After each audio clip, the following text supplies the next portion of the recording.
I was in a relationship with Megan for 3 years, sharing an apartment, and what I thought was a solid future together. Then one Friday evening she sat me down and told me she needed space to think about our relationship. I respected her wishes, gave her the distance she asked for, and promised not to contact her. 4 days later, I discovered she had posted vacation photos with her ex-boyfriend in Cancun. The trip had been planned weeks before her request for space.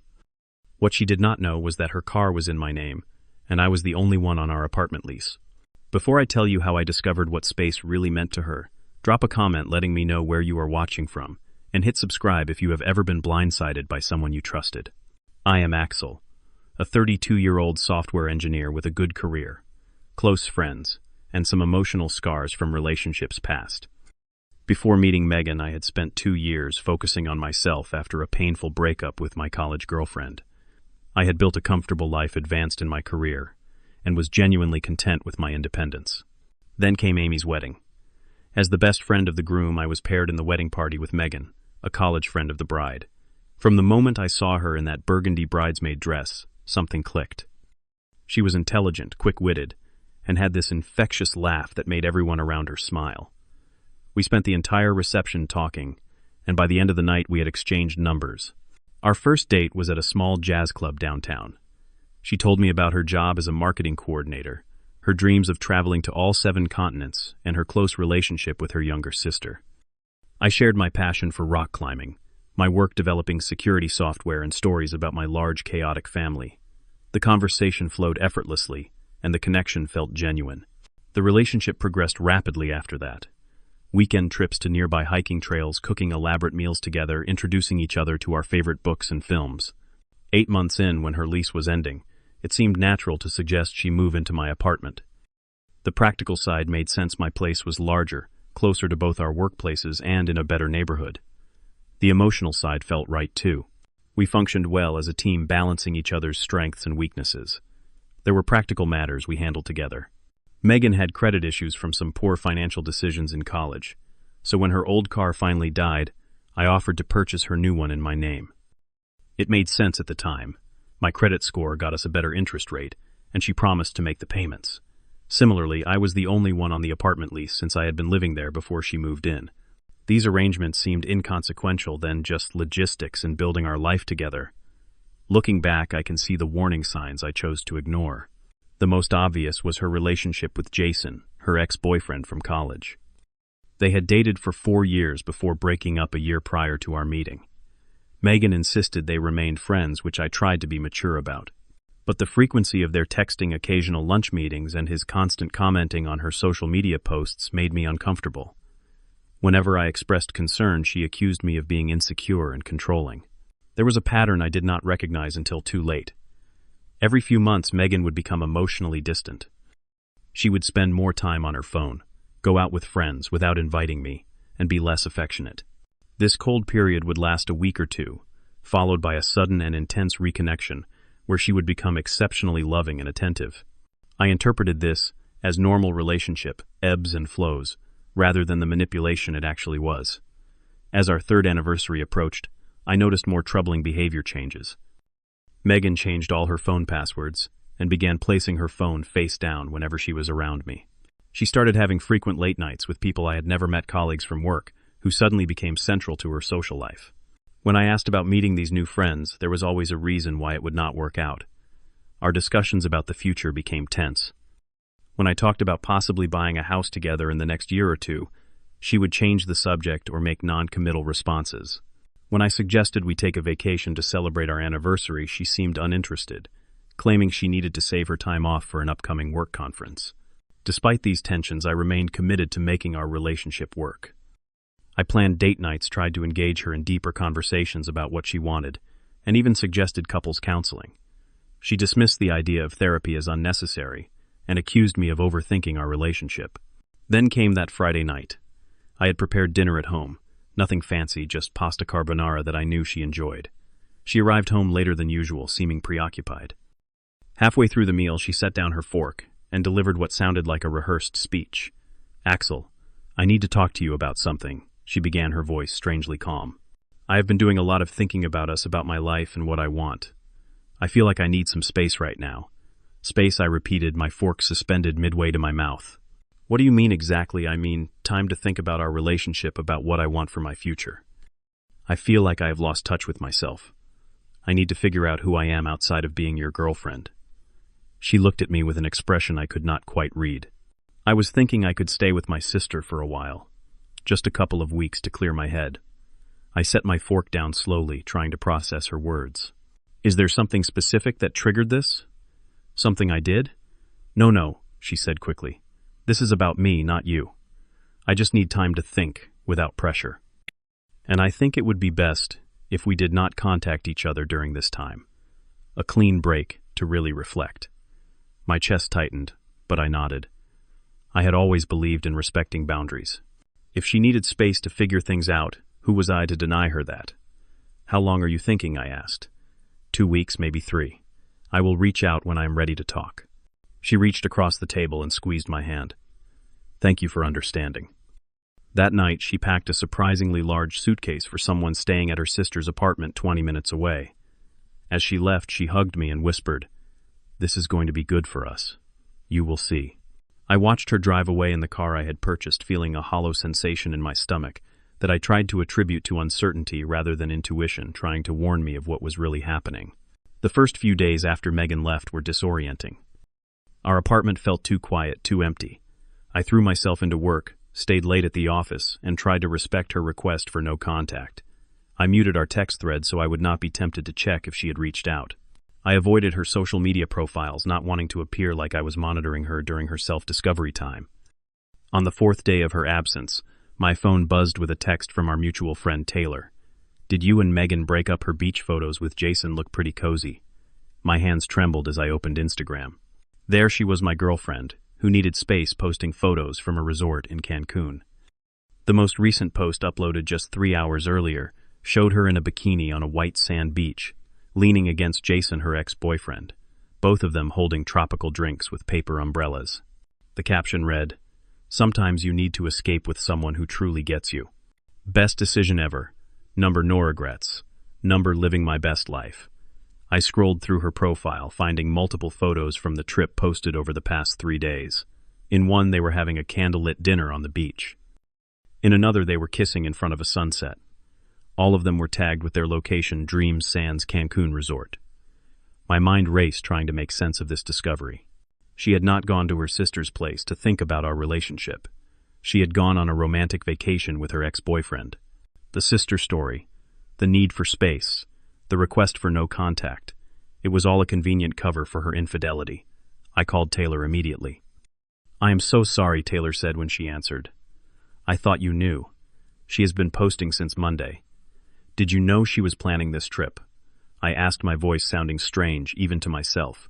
"No, not until I saw the posts. But Andrea told me that Megan and Jason have been seeing each other for months. She thought you had an open relationship or something." Andrea was another friend in our circle, someone closer to Megan than to me. The fact that she knew about the affair while I remained clueless was another blow. After hanging up with Taylor, I began investigating further. I logged into our shared credit card account, which Megan had apparently forgotten I had access to. There, it was a charge for 2 round-trip tickets to Cancun purchased 5 weeks earlier. Hotel reservations made a month in advance. Shopping charges for new swimwear and resort clothes. This was not a spontaneous trip after a sudden need for space. This was a meticulously planned deception. For at least 5 weeks, possibly much longer, Megan had been planning this getaway while maintaining our relationship, sharing our bed, telling me she loved me. I called her sister Karen, with whom Megan was supposedly staying. "Karen, is Megan staying with you right now?" A pause. "Axel, I thought you knew. She is in Mexico." "Did she tell you she was going with Jason?" Another uncomfortable pause. "Yes. Look, I am really sorry. I told her this was a horrible way to end things with you. End things. So this was not about space or thinking about our relationship. This was a breakup she did not have the courage to initiate properly." More revelations followed in quick succession. Friends began reaching out, sharing information they had withheld out of misplaced loyalty to Megan or fear of getting involved. The picture that emerged was devastating. Megan and Jason had been seeing each other for at least 6 months. Those late nights with colleagues, evenings with Jason. the work conference she needed to save vacation days for a cover story for this trip. I sat in our apartment. My apartment surrounded by evidence of her betrayal, feeling shock transform into something colder, more resolute. This was not just a momentary lapse in judgment or a confusing emotional situation. This was calculated deception sustained over months, culminating in a plan to enjoy a vacation with her lover, while I waited patiently for her return, believing she was sorting through her feelings about us. In that moment of crystal clarity, I made a decision. I would respect her wish for space, just not in the way she had anticipated. The following morning, I called in sick to work and began researching my legal position. The car Megan drove was entirely in my name, title, loan, insurance, everything. I had paid the down payment and half of the monthly payments despite our agreement that she would handle them. The apartment lease had only my signature on it. She had no legal claim to either. I contacted a lawyer friend for advice explaining the situation. His response was straightforward. The car is legally yours to sell. As for the apartment, she established residency by living there, so you cannot just throw her stuff out, but you can change the locks with the landlord's permission, since you are the only lessee. With legal clarity established, I developed a plan. First, I called our landlord and explained that Megan had moved out, and I needed to change the locks for security reasons.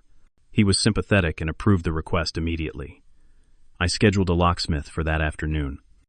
Next, I researched the current value of Megan's car, a 3-year-old Honda Civic. I gathered the title, maintenance records, and other documentation. I took detailed photos and created a listing on several car sales websites. I set the price slightly below market value to ensure a quick sale. While waiting for responses, I methodically went through our apartment, separating Megan's possessions from mine. I documented everything with photos to prevent later disputes. I boxed up her clothes, books, decorative items, and personal mementos, labeling each container carefully. By late afternoon, the locks had been changed, and I had received several inquiries about the car. I scheduled viewings for the following day and confirmed with my landlord that I had permission to store Megan's belongings in the building's storage area temporarily. That evening, I called a close friend to explain what was happening. His reaction validated my course of action. "She violated your trust in the worst possible way," he said. "She does not get to do that and then come back to the comfort and convenience you provided. I am proud of you for standing up for yourself." The next day, I showed the car to 5 potential buyers. A young couple expecting their first child offered cash for the full asking price. By evening, I had a cashier's check in hand and had signed over the title. The transaction was complete, legal, and irreversible. I rented a small storage unit across town and moved all of Megan's boxed possessions there, paying for 2 months in advance. I took photographs documenting the condition of her items and the storage unit itself. The final step was drafting an email to Megan. I kept it factual and emotionless. "Megan, I hope you are enjoying Cancun with Jason. I have seen your vacation photos. I wanted to inform you of some changes. 1. I have sold the Honda Civic, as it was in my name. 2. The locks to the apartment have been changed. 3. Your belongings have been packed and placed in a storage unit at address. The unit number is 247, and I have paid through March 15. The access code is your birth date. I have transferred your portion of the security deposit to your bank account. I wish you well in your new relationship." Axel. I blocked her number on my phone immediately after sending the email, along with blocking her on all social media platforms. I also informed our mutual friends that I did not want updates about her life or relationship status. The rest of the week passed in a strange emotional limbo. I felt moments of intense anger followed by profound relief. I had taken back control in a situation where I had been made powerless. I had respected myself when she had not respected me. According to the resort tags in her photos, Megan and Jason were due to return in 6 days. I mentally prepared for the confrontation that would inevitably come, rehearsing what I would say, establishing firm boundaries in my mind. Friends rallied around me once they understood the full story. My brother stayed with me for a few days, providing both emotional support and an additional witness should things become complicated. My parents, once informed, offered both sympathy and pride in how I was handling the situation. "You are standing up for yourself with dignity," my father said during one phone call. "No drama, no revenge, just self-respect. That is how a man handles betrayal." I returned to work, focusing on a challenging project that required my full attention. I resumed my rock climbing hobby, which I had neglected during the relationship. I reconnected with friends Megan had subtly separated me from. With each passing day, I felt more certain of my decision and more at peace with the outcome. The confrontation came exactly as expected. 10 days after discovering her betrayal, my doorbell rang repeatedly at 11:30 at night. From my peephole, I could see Megan standing in the hallway, luggage beside her, looking sunburned and increasingly frustrated. She tried her key in the lock, then pounded on the door when it did not work. I took a deep breath and opened the door, leaving the security chain engaged. "Where is my car?" were her first words, anger distorting her features.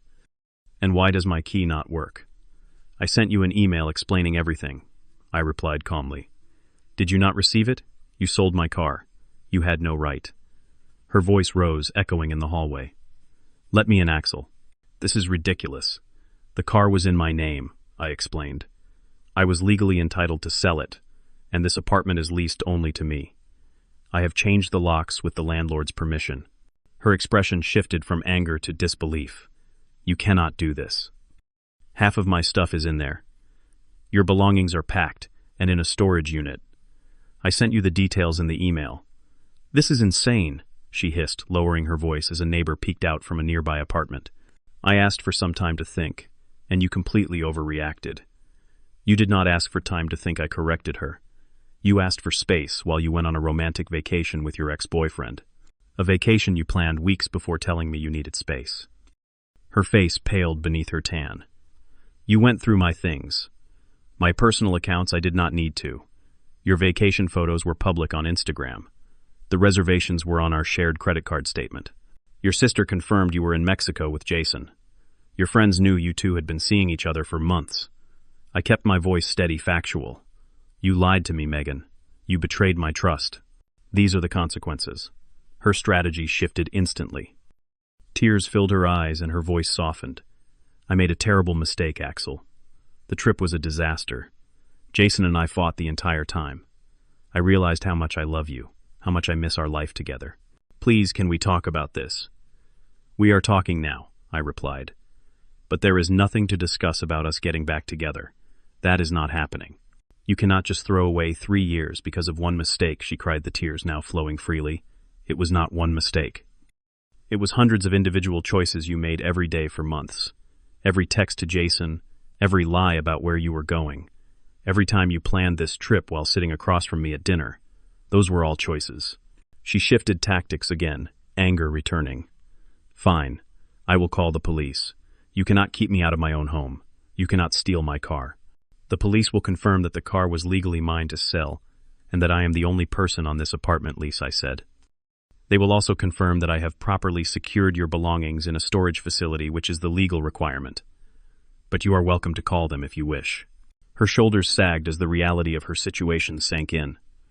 "Where am I supposed to go tonight?" "That is not my concern," I answered honestly. "Perhaps Jason can help you, or your sister. You had plans for after your vacation, I assume, since you were planning to end our relationship." "I was not going to end it," she protested weakly. "Your sister said otherwise," I replied. "Goodbye, Megan." I closed the door and listened, as she alternated between crying, pleading, and threatening for nearly 20 minutes before finally leaving. Through my window, I watched her wheel her suitcase toward the street phone pressed to her ear. The following days brought a barrage of attempts at contact. Emails from new addresses I had not blocked. Messages through mutual friends. Even a letter from her mother pleading her case. I maintained my silence and my boundaries. 2 weeks after her return, I received a text from a number I did not recognize. "Jason broke up with me. Said I was too high maintenance. Can we please talk? I miss you so much." I blocked that number too. The healing process was not linear. There were days when anger dominated my thoughts. Days when sadness crept in around the edges. I started seeing a therapist who specialized in betrayal trauma, which helped me process my emotions in a healthy way. I focused on rebuilding my life. I redecorated the apartment, removing all traces of Megan's presence. I invested more time in friendships that had taken a back seat during our relationship. I advanced at work, earning a promotion I had been working toward for months.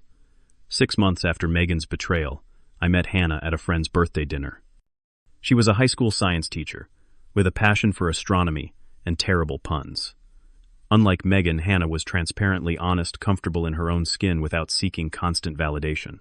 We started dating slowly, both of us carrying lessons from past relationships. When I finally told Hannah the full story about Megan, she shook her head and said, "She lost someone who would have done anything for her.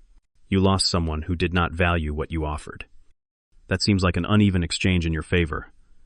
Looking back now, I realize that Megan's request for space was the best gift she could have given me. It forced me to see the truth I had been ignoring, and gave me the opportunity to reclaim my self-respect. Sometimes the people who hurt us the most also set us free. The experience taught me valuable lessons about relationship boundaries, the importance of trusting my instincts, and the courage to walk away from situations that diminish rather than enhance my life. Most importantly, I learned that respecting yourself is the foundation for all other forms of respect. Have you ever had to make a difficult decision to stand up for yourself after betrayal? Share your experience in the comments below. If this story resonated with you, please hit the like button so others in similar situations can find it, and subscribe to hear more stories about finding strength in difficult moments. Consider sharing this video with someone who might be struggling with betrayal or difficult relationship decisions, because sometimes knowing we are not alone can make all the difference.